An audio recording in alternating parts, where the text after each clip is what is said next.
بسم الله الرحمن الرحيم، الصلاة والسلام على رسول الكريم. النهارده إن شاء الله هنتكلم عن ماتش الأهلي وباتشوكا في قبل نهائي الانتر كونتيننتال أو على نهائي كأس التحدي. عشان بس الإخوة اللي هم بيقللوا من أي إنجاز للأهلي، أنا عايز أقول لك إن النهارده الماتش ده إن شاء الله فيه كاس. زي ما أنت اتفاجئت إن كان فيه كاس في ماتش باتشوكا وبوتافوجو، وإن طلعت البطولة دي يا عيني مش طردية معمولة الأهلي عشان يتغلب في السوبر. لا حضرتك، في الكاس، والكاس ده متنظم في الفيفا، والكاس اسمه كاس التحدي. هيتلعب بين بطل نص العالم اليمين اللي هم افريقيا واسيا، وبطل نص العالم الشمال اللي هم امريكتين، والفايز هيلعب بطل اوروبا على الانتر كونتيننتال كاس القارات للانديه ان شاء الله. طيب قبل ما نتكلم في القصه دي كلها، بس عايز اوجه رساله لعيبه الاهلي: بعد اذنك انزل موت نفسك في الملعب. انت عندك فرصه ما بتتكررش كتير. مش هقول لك لن تتكرر، الاهلي الحمد لله بيوصل في المحافل الدوليه بشكل كبير، بس انا عايز اقول لك ان احنا سنه 2001 جبنا نادي ريال مدريد، او سنه 2000 جبنا ريال مدريد عشان نحتفل باحتفالات الاهلي. خد نادي القرن وادينا له فلوس عشان نلعب مع ريال مدريد. المره دي لا، انت بتلعب وهتاخد فلوس، ولو كسبت هتاخد فلوس كتير. يعني انا فاكر ان احنا سنه 2001 دي دفعنا ريال مدريد مليون دولار عشان يجي يلعب في مصر. احنا هناخد 2 مليون دولار عشان ريال مدريد، عشان لو كسبنا ولعبنا ريال مدريد. يعني ولو كسبت ريال مدريد هتاخد 4 مليون دولار. انت متخيل؟ انت متخيل؟ فبعد اذنك انا مش عايزك تكسب، انا عايزك تنزل تموت نفسك. انا لازم تنزل مش عايز اشوف تقصير في الملعب. مش عايز اشوف لعيب بيقلش في كوره في نص الملعب ترد على الهجمه مبتدى تخش جون زي ما حصل في ماتش السوبر الافريقي. ما هو اللي زعلنا في ماتش السوبر الافريقي مش ان الاهلي اتغلب، عادي، الكوره مكسب وخساره، لكن شفنا تقصير في الملعب. لعيبه بتعمل لي كده وتعمل لي كده، ده كلام انا ما عجبنيش. ولعيب بيعمل كعب في نص الملعب ترد عليها تخش جون. احنا كنا في غنى عن الكلام ده كله. فانا مش عايز اشوف تقصير في الملعب. يا كولر انا عايزك تنزل باحسن لعيبه، يا محمد رمضان انا عايزك تحمسهم، يا شناوي كابتن فريق عايزك تتكلم معاهم، اللعيبه كلهم يا جماعه. احنا بندفع فلوس عشان نجيب ريال مدريد، المره دي اكسب وخد فلوس وهتلاعب ريال مدريد.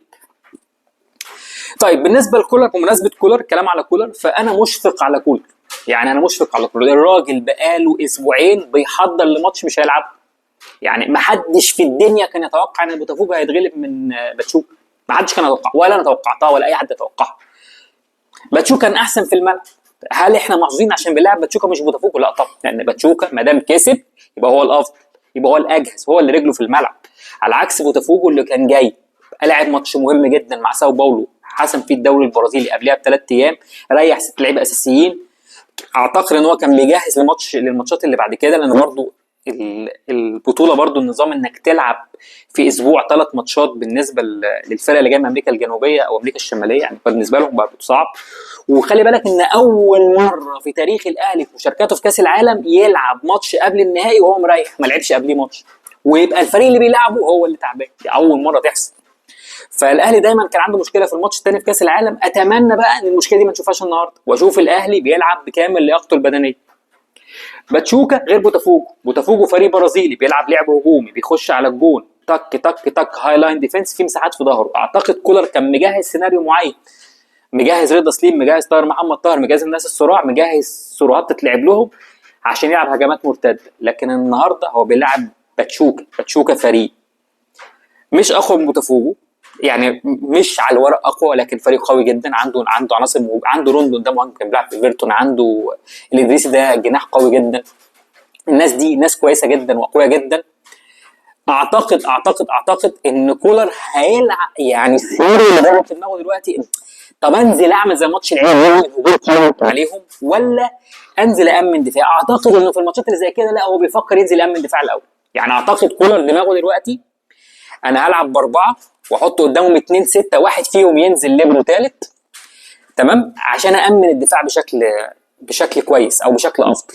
السنه اللي فاتت كولر كان بيأمن الدفاع ازاي في الدوري؟ كان خالد فتاح بيلعب باك رايت، او محمد هاني كان بيضم ثالث مع الدفاع، وينزل طاهر يلعب كباك رايت، ويبقى في 5 في الدفاع، سواء في التحضيره او في الضغط علينا. فدي كانت جزء من المرونه التكتيكيه اللي كان بيعملها في الملعب. السنه دي بيعملها بس في اسلوب مختلف شويه، انه بيخلي مروان هو اللي ينزل في التحضيره.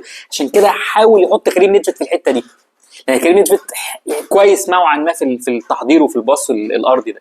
عشان كده بعد كده كريم نيدفيد هو فقد فيه الامل، وانا فقدت فيه الامل قولا واحدا. فاعتقد ان هو هيلعب النهارده بنفس الفكر. هيلعب باكرم توفيق باك رايت، يحيى عطيه الله هيحط قدامه كوكا عشان يامن على يحيى عطيه الله، مروان عطيه يبقى موجود وهينزل ليبرو في بعض الاحوال عشان يامن خط الدفاع، وهيبقى قدامهم امام عاشور او قفشه. اعتقد هيلاعب امام لان هو بالنسبه له امام الاحسن والاجهز. اعتقد اشرف داري هيبقى ليه دور في الماتش، ان ما فيش منطق ان اشرف داري يقعد احتياط اكتر من كده، كفايه كده. تمام. حسين وطاهر هم اللي جاهزين، هم اللي رجلهم في الملعب، وما اعتقدش انه هيغامر لاعب حد تاني، مع اني كنت شايف وجهه نظر مختلفه تماما ان ده ماتش بيرستاو. بيرستاو لعيب عنده قوه بدنيه، عنده مهاره في القوه البدنيه بتاع الدفاع المكسيكي، في التامين الدفاع الجيد اللي هم بيلعبوه. بيرستاو هيبقى ليه فرص كويسه لو قرر يلعب. مشكله بيرستاو انه فقد الشغف. ودي حاجه انا مش فاهمها، يعني انا لو انت منين يا شغف، انت بكام يا شغف ونبعت نجيبك. فدي مشكله فعلا بالنسبه لبيرسي تاو، مع وجود وسام. يعني وسام الحمد لله رب العالمين، نعمه ربنا يعني ما كانش عندنا مهاجمين. احنا من ساعه عماد متعب انا ما شفتش مهاجم في الاهلي. طيب توقعات انا الشخصيه للماتش، هو الاهلي هيكسب، او تمنيات الاهلي يكسب. على الورق ان باتشوكا الاحسن، والماتش بالعكس ده ممكن يفرق معاه، يجيب جون والتاني والتالت والماتش يطلع بشكل مش كويس. فاعتقد ان كولر بيفكر في السيناريو الاسوأ، فهينزل مأمن دفاعه جيدا على الاقل في اول 60 70 دقيقه، ويبتدي يفكر يهاجم في الوقت الاخراني.